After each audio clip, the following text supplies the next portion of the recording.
Hi everyone, I'm deaf, profoundly deaf. And my parents didn't know that I was deaf until I was around 18 months old. And my parents,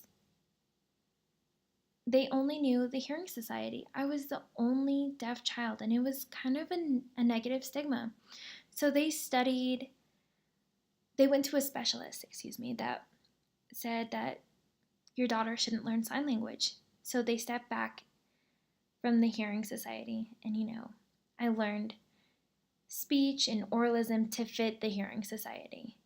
And I grew up learning oralism, speech, trying to fit the hearing norms. And wow, that was the challenge. It was frustrating. Communication was not 100% of access. Until I was about age 3, I said my first word, which was boat. My parents were driving, and I screamed out, "Boat!"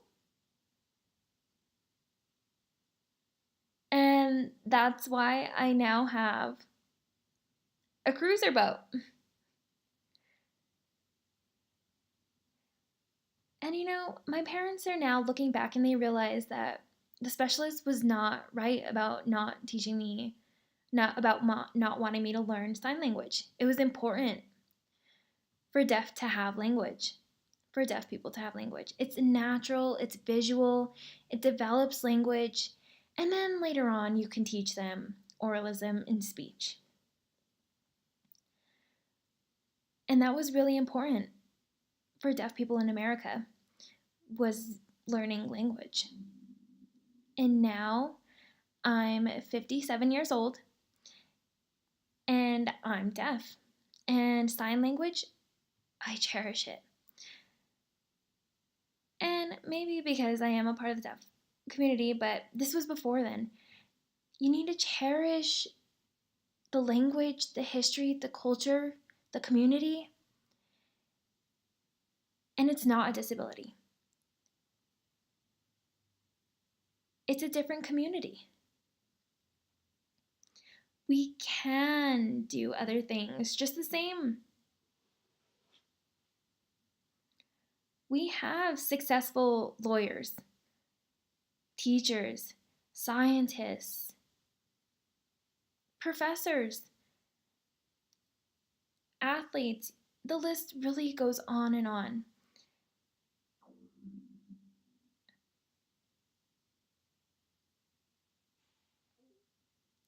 And well, as I was talking about culture, what what is culture? What do we cherish? It's the same thing as other cultures. Asians, Spanish, African American. They have their own culture and they cherish their language as we have our own culture and we cherish our own language. So, let me give you a little bit of an example about culture.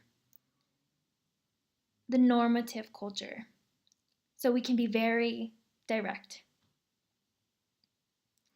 If you come up to us and you say, "Hey, what happened? What's wrong?" Hearing people don't. "Oh, good, nice haircut, your clothes, they don't look wrong." Hearing people are too nice in their culture. They say good and then, it's done. And they're nicer than usual. Well, we focus on specifics.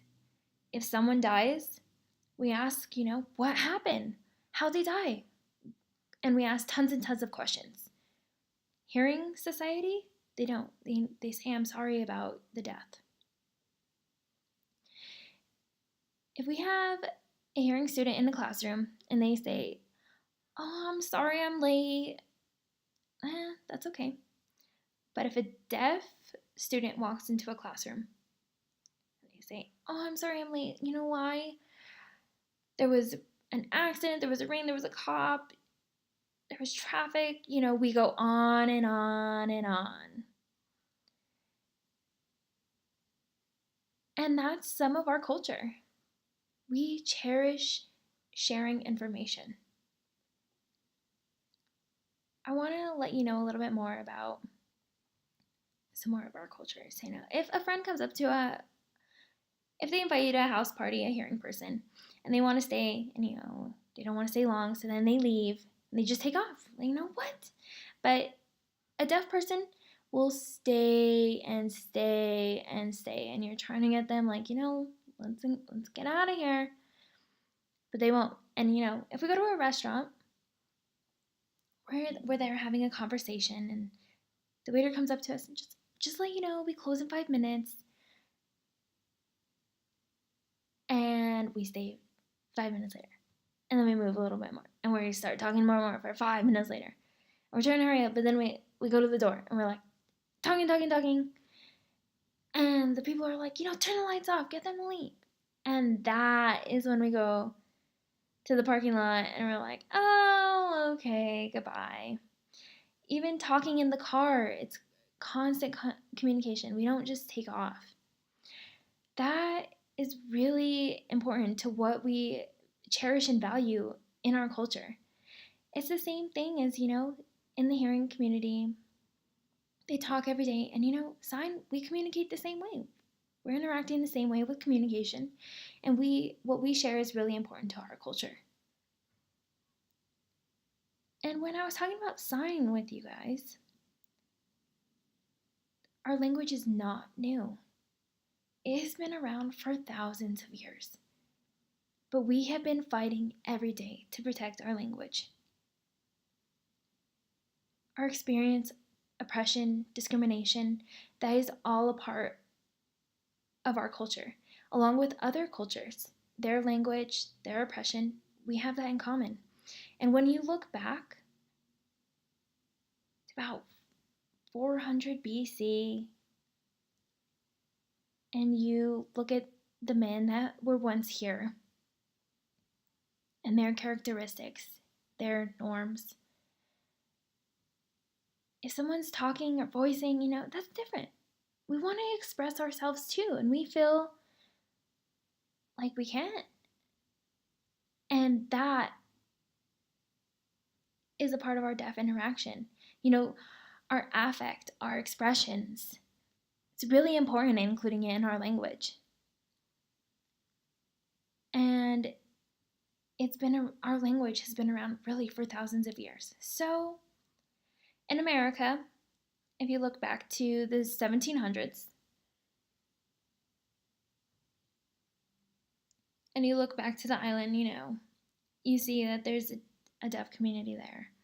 And there's a process where there's one, and then that island, people sign, they talk, everyone's hearing, and they sign, they interact, and they're like, that's a community, and they understand each other, they interact. And they sign, but they don't accept certain things.